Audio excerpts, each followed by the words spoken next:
Hello, everybody. I realized that it's been quite a long time since I did a YouTube video. And I had been thinking about this topic for quite a while, actually since Christmas, because I've had a lot of new likes on my page.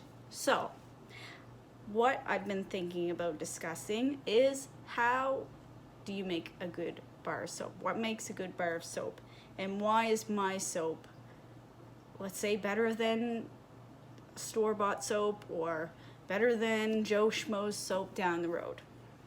And I've made soap now for almost 7 years. And throughout my journey, I started with melt and pour because I didn't have the confidence to make my own soap. Then I progressed from melt and pour to cold process soap, which is a process of making soap where you don't cook your soap thoroughly. Your soap finishes cooking in the mold. So I wasn't satisfied with the quality of my soap making cold process soap. Cold process soap turns out to be an okay soap, but it is more drying to your skin. It is not as hard of a bar as you would get with hot process, and it is also it takes longer, and so my customers were having to wait for 3 weeks plus to get the bar of soap that they ordered, and it just wasn't working out. So I started to read this book about a Mediterranean lady, and this lady had like a homestead, and she talked about all of the things that she did on her homestead, which included using every bit of the things that she grew, every bit of the things that she acquired on her homestead. And so part of her homestead had olive trees, and she would make olive oil and sell it, and she would use it. But then there is a lower quality of olive oil that's produced when you're making olive oil, and she would have this left over. And so having that leftover olive oil, she decided she would make a soap. A lot of Mediterranean people use a Castile soap, and that is made with olive oil.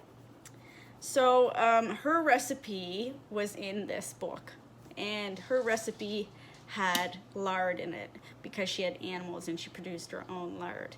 However, I do not have the ability to produce my own lard, and lard in North America contains a lot of hormones and antibiotics and chemicals and things that we don't necessarily want in our bodies. So I researched what oil would replace all lard, and I found that, and that is what I used in the recipe, and I developed it from there.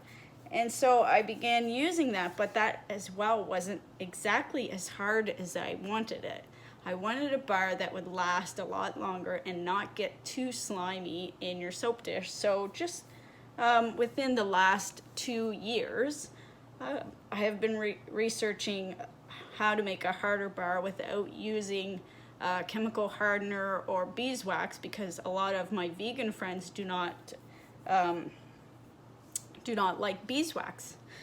So I researched that, and I found out how to do that, which I really don't want to tell you because there are other people watching this who might use my recipe, and my recipe is what we call a trade secret, and a trade secret is something that when you're in a business you want to keep to yourself so that people continue to buy your product. So part of my other reasons for using the recipe that I do is that it's relatively inexpensive, so I can offer an inexpensive bar of soap for you. So along with my hardening, I also, I used to add shea butter, or I would add different fats to soaps to make them more moisturizing. However, you don't need to do that.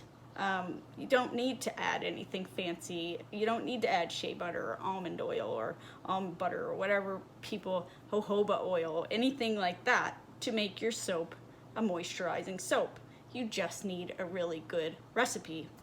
And if you ask my customers, myself included, as I use my own soap, my soap is not drying to your skin.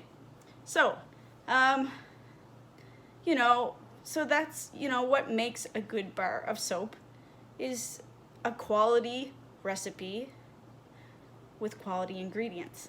Oddly enough, if I were to buy extra virgin olive oil, let's say, to put in my soap, because it sounds like it is a higher quality ingredient, it would not make a quality bar of soap. A lower quality olive oil has a different consistency to a higher quality olive oil. So it's important to know the consistency of your ingredients. It's also important to know how those ingredients react when you use lye on them. That is the process of soap making. You add fats to lye, and then that makes saponification. From there, you cook your soap cooks, and that makes soap. If I were to offer you soap without cooking it thoroughly, it would burn your skin. Lye burns your skin, which is why I have white vinegar on hand. As you can see here, the redness is from getting lye splashed on my skin. So you don't want lye on your skin, it burns your skin. But if you use a little bit of white vinegar, it neutralizes that lye and stops the burning. If you don't neutralize the lye when it gets on your skin, it will just continue to burn. Whether you add water, whether you add a fat, it will continue to burn your skin. So you want to make sure, keeping on the topic of what makes a good soap, you want to make sure you're cooking that soap thoroughly. If you're not cooking that soap thoroughly, you are going to burn people's skin. That is why some soaps are more drying. You're getting the effect of the leftover lye in the recipe. So, how do I prevent that? I cook my soap beyond the point that regular people who do hot processed soap cook their soap. And I learned that from that book. And the lady in the book told the step-by-step process. So, and she is cooking her soap, as you can imagine, on a wood stove.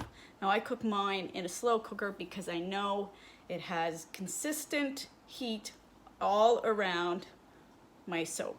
So if you're looking, the consistent heat is all around, and I keep the cover on to keep the heat on the top of the soap.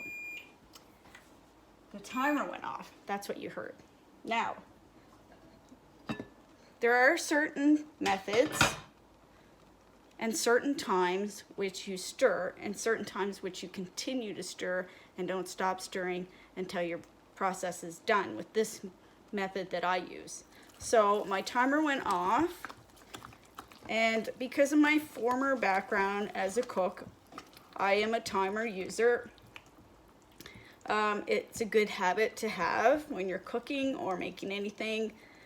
So, you know, that's the first stirring of this batch of soap, and then it's left to process further for another 5 minutes. Set my timer, put the cover back on. So, after a number of times doing that, then you begin to stir it constantly until it is cooked thoroughly. And that is a method, like I say, it goes beyond what you do. My method goes beyond what you do when you're doing hot process. And if you go on YouTube, you will see how to do hot process soap. That works quite well. This is a method that I find works the best for me, which is a trade secret, and I'm gonna avoid telling you that extra little tidbit of information. What else makes a good bar of soap? We all love a good smell. We all love a good scent. So, one of the things that I've learned is scent calculation. My shaky hands. So, I like to use natural scents. I don't use any artificial scents in my soap. But, you know, I really like to give my customers a really good scent. So, what I do as part of my special interest is watch trends in scents. And essential oils are very trendy now. So what I do is I watch these diffuser blends and I see what trends are leaning towards. So what are people looking for? Do they like patchouli? Do they like spa-like scents? Do they like more flowery scents? Are we leaning now in a trend towards scents that are minty, or, you know, things like that. So I watch those trends, and I watch them on social media. I watch them on TV and the internet, and I make notes about what is trending. So what I did, I learned how to calculate perfumes. So that is in itself a special process for calculating. Because you use essential oils, adding extra oil to your soap is going to affect your batch and how your batch turns out. So you can only add so much. So knowing that, you can calculate how much total essential oil you can put into your soap.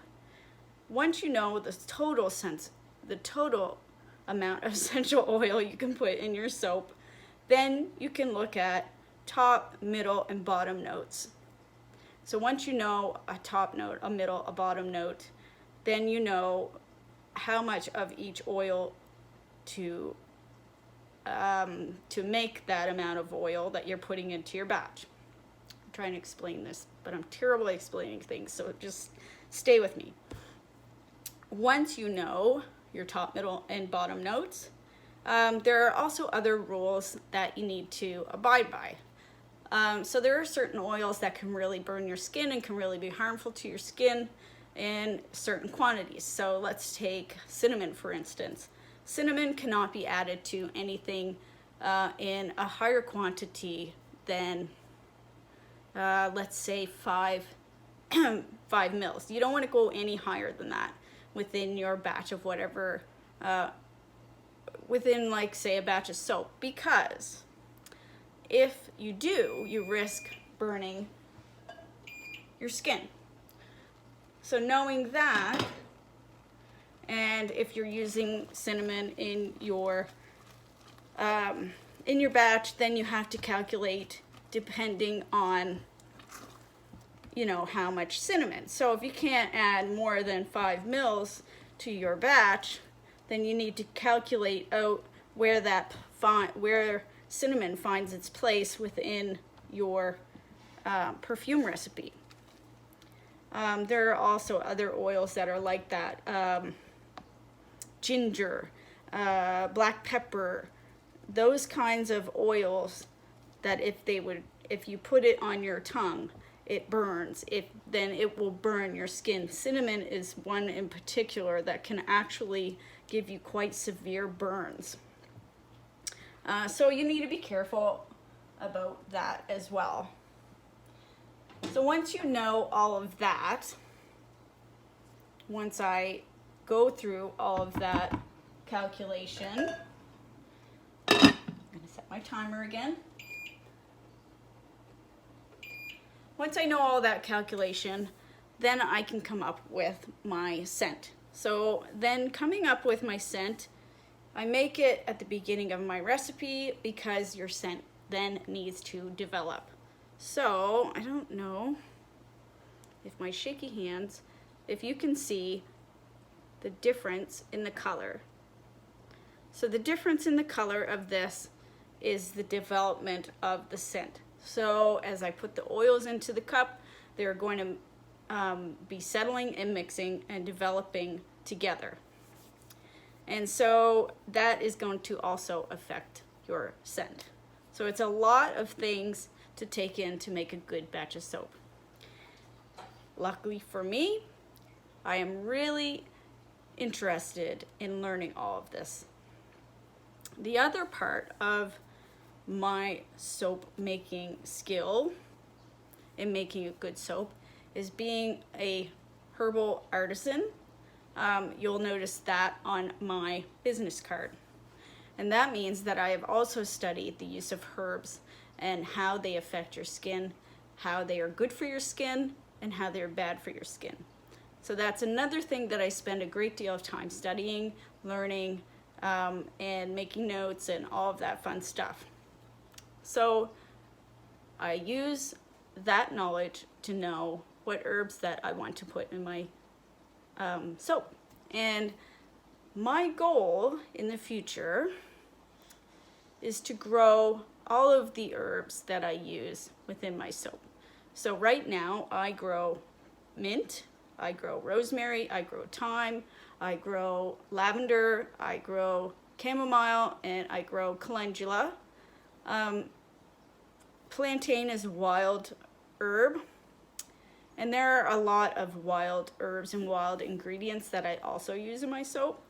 So that is all knowledge that I have accumulated into my business. And I hope that everybody is appreciative of the way that I work, of my work. And I hope that everybody can understand a little bit more now what goes into a bar of soap from Mini Soaps. I also like to keep it simple because I can offer you a very affordable bar of soap. A lot of my customers have severe allergies, and when you have severe allergies, finding a soap or finding a product that works for you can be very expensive. I know that from experience. If you go into a health food store and you want to buy a bar of soap that has no additives, it is going to cost you more than a bar of soap that has a ton of additives. Sadly, that is how our world has been working. And I refuse to be that type of person. So I offer a low-cost option, and I offer a high-quality option. In return, I hope that I will get more sales, right? So that will even out my low cost. I keep my equipment very simple. As you can imagine, living on a homestead, you don't need a ton of equipment to make your soap. You need your wood stove, you need your pots, you need your pans, and those are things that you already have. So that's another way I keep my costs low. So I hope that everybody has enjoyed this little glimpse into Mini Soap's world here. Things, you know, if I grow it myself, I don't have to pay someone else for it. And that just costs me my time, which I don't mind. I love gardening. And eventually I'd love to have a space where I can come and give you a tour of my gardens and show you where the ingredients come from for your soap. That is what I'm working towards in my business at this moment. So, you know, for now, oh, my essential oils are the other the other ingredient that I almost forgot to talk about. Essential oils are a funny thing. They're very trendy. So, because they are very trendy, there are companies out there who produce low quality essential oils that are very dangerous. So those oils might have extra chemicals in them to boost their scent. They might have extra chemicals in them to boost their quantity. So they're selling you 15 mils when all you're getting is 5 mils of the real oil and 10 mils of a filler. So you want to be careful of what essential oils you buy. But I also cannot afford to buy something from a multi-level marketing company to use as an essential oil for my soap. So I had to do some research and I had to do some digging, and finding a quality wholesale company from Canada that makes their own essential oils and sells them wholesale. That's where I get my oils. Here in Canada, things are regulated a little bit more than what they are in other countries, even in the US. So their imports of raw ingredients are monitored, and those have to be of a certain quality. The way that they process their oil is steam distillation. Sometimes you will find oils that are made with a chemical distillation. You don't want that. So knowing where your oils come from, very important, but also paying the proper price, very important. So I can continue to make extravagant scents for my soaps while keeping my price very low. So that's the last little bit that I will chat with you about. I hope everybody enjoyed my little video while I'm standing here waiting for my soap and making soap on this quiet day. It's kind of gray here where I live. The sun is peeking out a little bit, but not a whole lot.